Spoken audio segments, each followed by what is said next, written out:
Thanks, Director Hayek, and thank you all for covering this important news. I think one of the most important things a society can do, a school system can do, a government can do, and certainly public safety and police can do, is to protect our innocent children against predatory criminal adults who prey on their vulnerabilities. So when we conducted Operation ADC Express 2, and ADC stands for Adult Detention Center Express 2, and the reason why it's 2 is because we conducted a similar operation last year. We hoped we wouldn't find any predators out there who would intentionally interact with our undercover detectives posing as children. We hoped no one would take it. We hoped no one was out there, and we hoped that no one would interact with our undercover detectives, but they did. So you're going to hear from Deputy Chief Corey today about 10 adults ranging in age from 22 to 44 who committed felony crimes because they intentionally interacted with persons they believed to be children. In this case, 13 and 14-year-old boys and girls were portrayed by our undercover detectives, and they intentionally met with the undercover detectives for the purpose of committing an illegal sex act with a minor. That's a serious felony in Virginia, as it should be. We take it very seriously, and I'm sad to report the success of our operation. But I'm also satisfied that 10 predators are in jail this holiday season.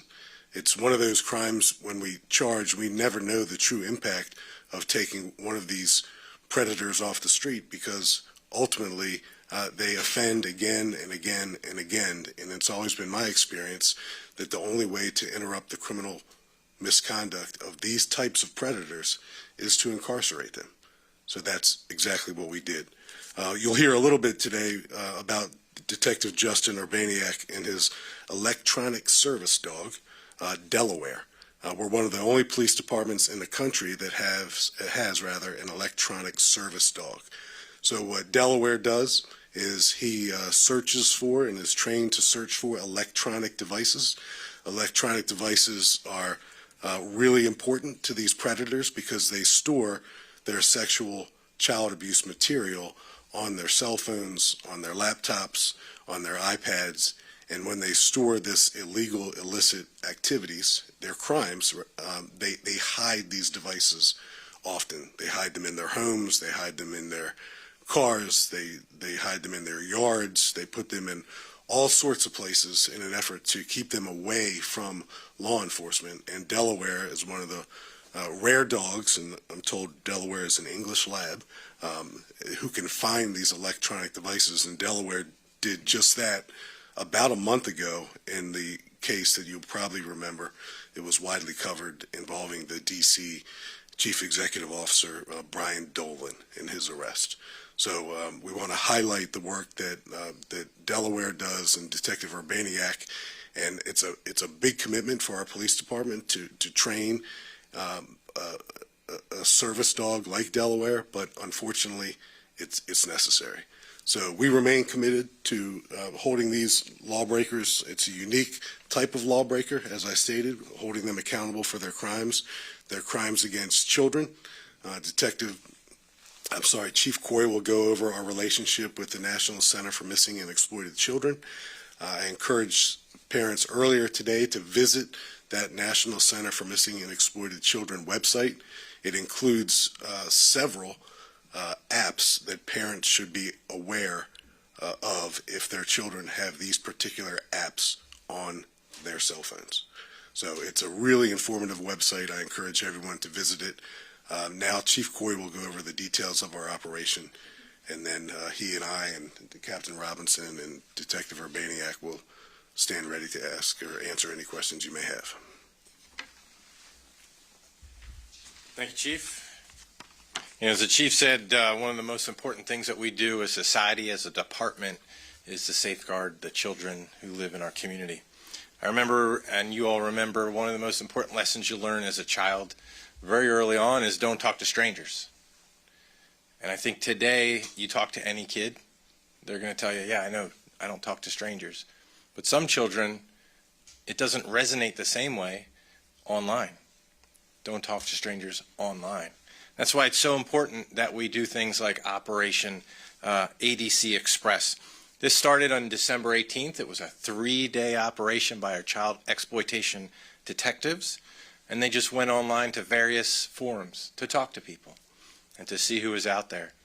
And quickly, and unfortunately, people in that community, online community, started sexually soliciting our detectives, thinking they were children. And at the end of that 3-day operation, we had 10 people behind bars charged with 25 heinous felonies. Like the chief said, they range from 22 years old to 44 years old. They come from all walks of life, local people and some as far away as Qatar. They're people who work in the tech industry. They're yoga instructors. They're journalists, construction workers. Every walk of life that you can imagine, unfortunately. And these heinous crimes carry pretty hefty charges and also convictions. Any one of these can go from anywhere from a few years in jail to up to 30 years in jail for each one. So I want to thank our child exploitation detectives. They are true professionals. They are true experts in the field. This is tough work to do, but there's no one that I can think better than our detectives in our child exploitation unit. And they're doing it to safeguard our most important resource here in the community, and that's our children. I want to take a moment to talk to the community about what you can do as a parent to protect your children, because it is confusing. I didn't grow up with cell phones and social media, but I think the most important thing that we can do as parents is to have those tough conversations with our children and get involved with what things they're doing online, what apps they're using, what games they're playing, and who they're talking to. Because it might seem like it's just another person online or a friend that they're playing an Xbox game with. But these people are truly strangers that we don't need to engage with and provide information to or meet in real life. And if you want more information, we work very closely with the National Center for Missing and Exploited Children. There's a ton of great information on how to safeguard your social media apps, your electronic devices online on that website. So with that, I will turn it back over to the chief. We'll take some questions and go from there. Any questions? Paul Wagner? Looks like you're about to spit one out. Did these 10 men actually show up in an effort to meet these so-called children? And how did you know that they were going to, how did you know that it was them when they were there? Were they sending photographs to your detectives? So, great question, Paul. Not unlike other undercover operations where detectives pose as other people, a meeting location was agreed upon online. We generally knew sometimes, and specifically other times, what the person looked like. And we had a surveillance team set up at the agreed upon location, the meeting location. And in each and every case, we safely took the suspects into custody. Of the 10, one was armed with a firearm. The rest were not armed. Several of the defendants have similar criminal histories, but each and every case we were able to identify the person who agreed to meet our undercover detective posing as a child at a location in Fairfax County, and each and every time we took that person into custody. And was the location picked by the detective? So when they interact with each other, they can see online how close they are to each other. So they pick a location nearby, and without disclosing the exact location, because sometimes we agree to meet suspects near places of business, and I certainly wouldn't want to name those places of business that might be next to an adjacent parking lot. But we pick a familiar public space, and that's where the meeting typically takes place. And in this particular operation, that's where all the takedowns took place as well. I'll say this, the detectives shared with me, because I find this fascinating work that they do, and it's very difficult work. The vast majority of these grown men who are really sick criminals broke down in tears. They're professionals in a vast variety of professions. A lot of them have wives, children, families, and now their lives as they knew them are over.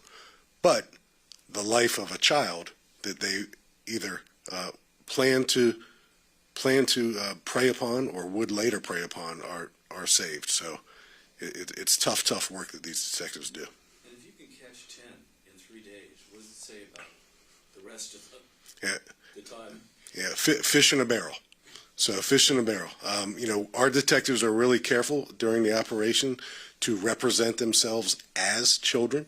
There's no gotcha game associated with this at all.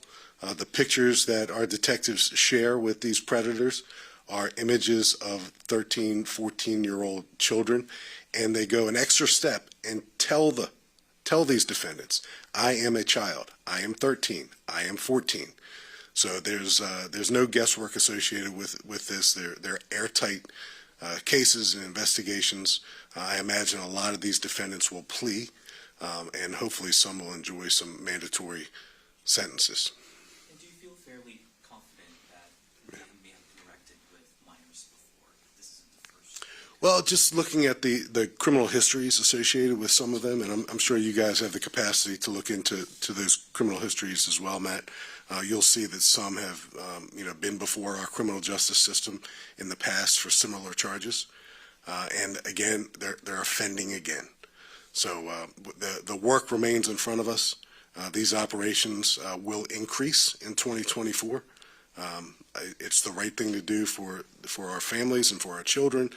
And as Paul said, we could have another 3-day operation starting this afternoon and probably get the same results. But we do it during the holiday season in particular because so many children are home from school. The parents still may be working or out of the house, so that leaves the child left to his or her own devices inside the home.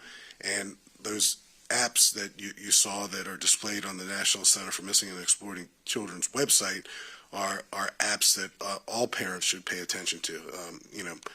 There'll be a day and age when parents will be as familiar with these apps as their children. I'm not. I venture to say that a lot of parents still didn't grow up in this social media age, so there's a big gap between what parents know about social media and these apps and what children know. So we can't educate ourselves enough. Yes, sir. Yes, sir. This is a question for the captain, I guess. How long is the duration, would you say, on average, between one of these initial contacts is made and when you're actually there in the parking lot taking this person down? It depends. It could be a matter of hours up to a couple of days until there's a rapport built and the person feels comfortable meeting with the juvenile. So it depends. But we're not talking like weeks or months or build-up, or this is quick. It's pretty spontaneous and very quick, yes. Is there a particular forum, you have those flashed up on the screen, is there a particular forum that stands out where these people are going? I don't know we want to identify a particular app or forum. I think the most responsible thing we can do is bring several to the attention of our community and ask parents to take advantage of websites like the National Center for Missing and Exploited Children and just simply be aware of what apps are on their children's phones. We've engaged these criminal defendants on more than one site in the past, so I don't know that one is necessarily more prevalent than the other. But they are able to see the proximity of each other while they're interacting. If that makes sense. Chief, Yes, sir. Clearly not. Oh, I'm sorry, go ahead. Yeah. Oh, no, I'm sorry. thank you. It's clearly not the first operation you've done on this type of thing. I mean, in 3 days, you've got this many suspects. Are you surprised? I mean, that this is still continuing and you're falling into the same trap? Yeah, no, it's this is not a perfect analogy, but every time we go out and conduct a DUI checkpoint, I'm hoping that our police officers come back with goose eggs. Zero. I don't want to catch drunk drivers because I don't want anyone to drive drunk, but they do. The same kind of goes for an operation like this. In spite of our best efforts to help educate the community, parents, We're really intentional about how we interact with these criminal suspects. We tell them we're children. We tell them our age. And yet, they still solicit sex acts with minors. I wish they didn't, but they do. And that's why one of our 2024 resolutions is to conduct more operations like Operation Adult Detention Center Express. The community can expect to see more of this in 2024 because our children deserve it. As a follow-up, as a follow-up, you have a lot of tools at your disposal, and to have this beauty down here, I mean, how invaluable is to have a tool in there? It's, when we're dealing with the immediacy of an operation like this one, there are often follow-up search warrants at homes and businesses and motor vehicles. And, the detective was sharing with me how often, in spite of our best efforts, patrol officers and detectives, we miss things. We miss that secreted burner phone with images of child sexual abuse material on it because,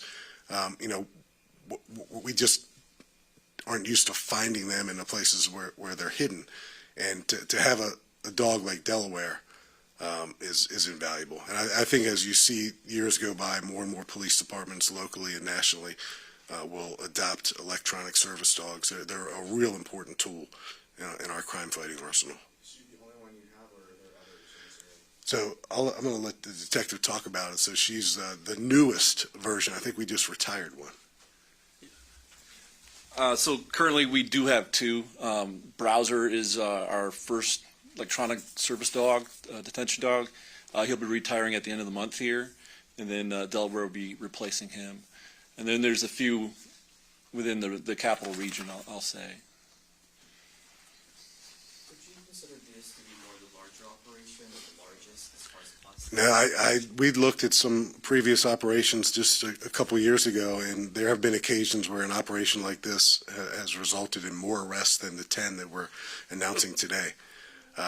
But again, it's something, it takes a lot of investigative effort and coordination. You can imagine the personnel it takes to form arrest teams and surveillance teams, and it's important to do nonetheless. So we're going to do more of it in 2024. Yes, ma'am.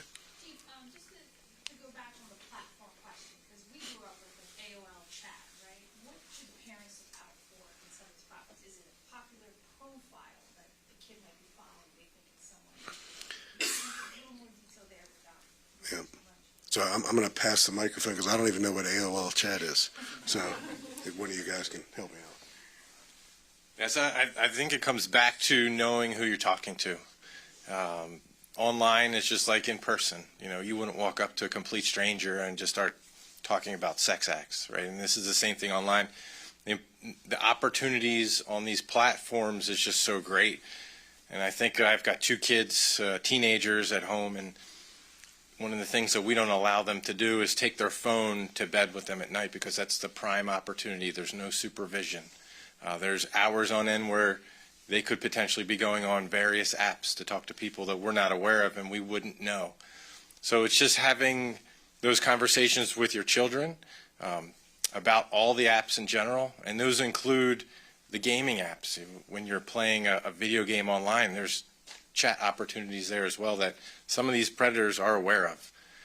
So being aware of all these opportunities, looking on your children's phone, setting boundaries, using the parameters that each app has to limit who your children can talk to based on their age and what's appropriate. I apologize if I missed it, but was there an AI component to this investigation? No, this is detectives talking with people over different various platforms. Do you all have any concern? Have you seen now AI being used to try and trick these children as well? I mean, that's something that's always a concern that we have in a multitude of crimes, not just child exploitation. So it's something we are on the lookout for. It's kind of at the forefront of what it's capable of doing, but it's something we're aware of and we're always monitoring. I know you guys mentioned the suspect from Qatar. He didn't travel here for the interaction. He was already here. As far as I know, he was already here. He just started engaging with our detectives. Do you know how many have had prior contact with the criminal justice system, and the chief had mentioned that this is not the first time they've done it. Yeah, unfortunately not, and that's something that, you know, is easily accessible to anyone using the court system. This is one of these crimes that I don't think you just fully engage with someone on the first attempt. Most of these people, they test the waters first, right? See where it'll get them, and they work up to the nerve to meet somebody in person. I would venture to guess that this is most people's, you know, not their first go at it. But some of these suspects were arrested before? I'm sorry? Some of these suspects were arrested before? Yeah, so those type of queries are available online. We can help link you on. Yeah, and we can link afterwards. But this is a crime that's innate to the people who are committing them, and they almost can't help themselves, which is why we are so proactive in engaging in operations like ADC Express to stop people from things that they can't stop themselves from. Chief, can I ask an off-topic question? It has to do with a case you were talking about this morning, apparently, about a 16-year-old who was Sure. to sexually assault an elderly woman. Sure, and Chantilly, and I'm happy to answer that, Paul, but just to kind of close the loop on the criminal history question. It's one of those topics that if we answer it proactively, we invite scrutiny. If we don't answer it, we invite scrutiny. So I'll say of the 10 defendants, several are known to the criminal justice system, and I'll let you all go from there. So a 16-year-old knocked on the door of a woman's home in Chantilly a couple days ago. She answered the door. He forced his way into her home. She somehow made her way to a phone. I don't know if it was a hard line or her cell phone, and she dialed 911. And before she was able to interact with the 911 call taker, the 16-year-old bad guy takes the phone from her but doesn't hang it up. So it's an open line 911 call. It's dispatched that way. Our patrol officers get to the scene, and you have to follow me on this because it's a bit surreal. So they get there, they knock on the door. She answers the door with the 16-year-old standing immediately behind her, who is right off the bat pretending to be her grandson and trying to talk over the elderly woman at our patrol officers. This is my grandmother. I'm with her. I'm the grandson.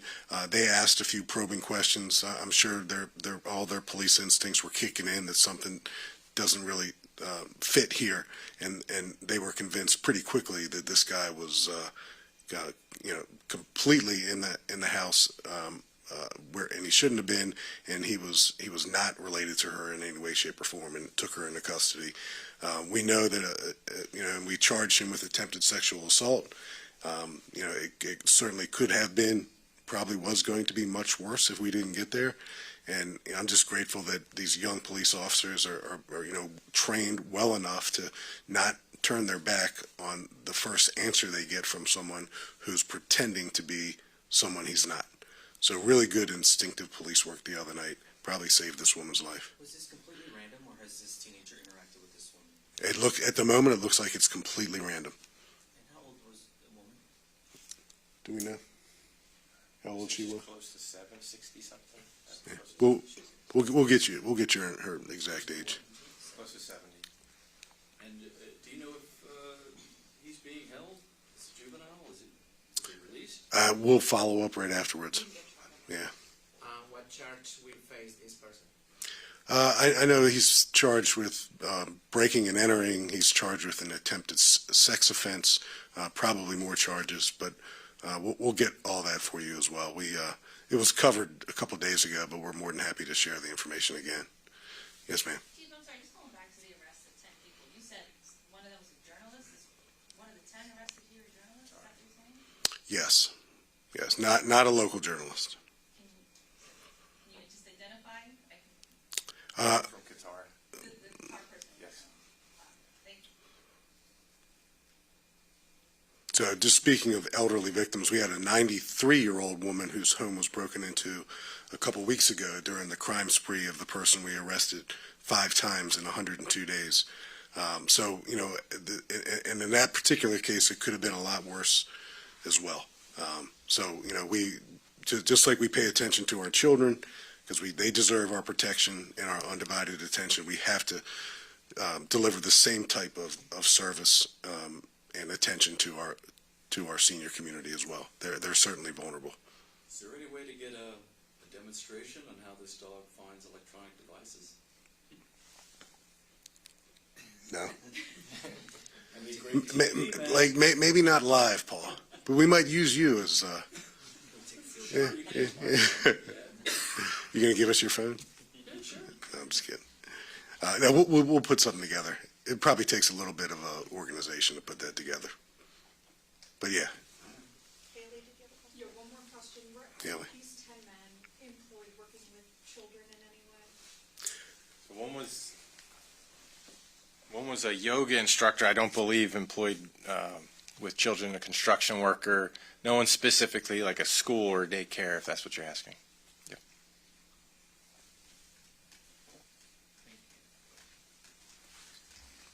Anyone else? So Delaware will stay for a moment. You can pet Delaware. I'd just like to see how he can do it, that's all. Or she. She. She. Yeah. She heard you speaking and she fell asleep. 2. Delaware's 2. Yeah. But so maybe you stay afterwards. Yeah. We figured when we introduced Delaware to this news conference that Delaware would quickly become the center of attention. Chief, based on the charges, how likely do you think the 10 arrested will be out? Well, as of I think this morning, they're all still held on no bond status. They'll have an opportunity at a bond motion to have their bond status reviewed, but there's no way, at least in my mind, that these men, these predators, should be anywhere but behind bars until they're able to go to trial for these very serious charges. Do you know the number of arrests by the Child Exploitation Unit this year? And We- maybe compared to what previous year? Yeah, we'll get that for you. So I can tell you, you know, and Captain Robinson was just explaining to us before, earlier this morning, 2023 has been a very busy year with these types of crimes, cyber crimes as well. These detectives are tasked with investigating cyber crimes, child exploitation crimes. They're a really busy, small group of detectives who do a lot of great work for Fairfax County. And, you know, our relationships with other Northern Virginia agencies, in particular Prince William County, you know, we work together as a team. You know, these predators know no boundaries. They get online and they go to where their opportunities take them. So it's not, it's certainly not unique to Fairfax County. They will travel and commit these crimes, and we just have to be committed to hold them accountable. Why do you think that is 2023's been busier? I don't know. You know, it's we're still, I guess, post-COVID now. I think it's safe to say we're post-COVID, and you know, people are returning to work. They're returning to school. They're emerging from their homes, and maybe these types of meetings that, for one reason or another, just based on sheer availability of humans, is now kind of back to a pre-COVID level. So I can only imagine that might be part of it. I certainly don't know, but it's a concerning trend that we continue to see these predators victimize our children, and we're not going to rest until we hold all of them accountable.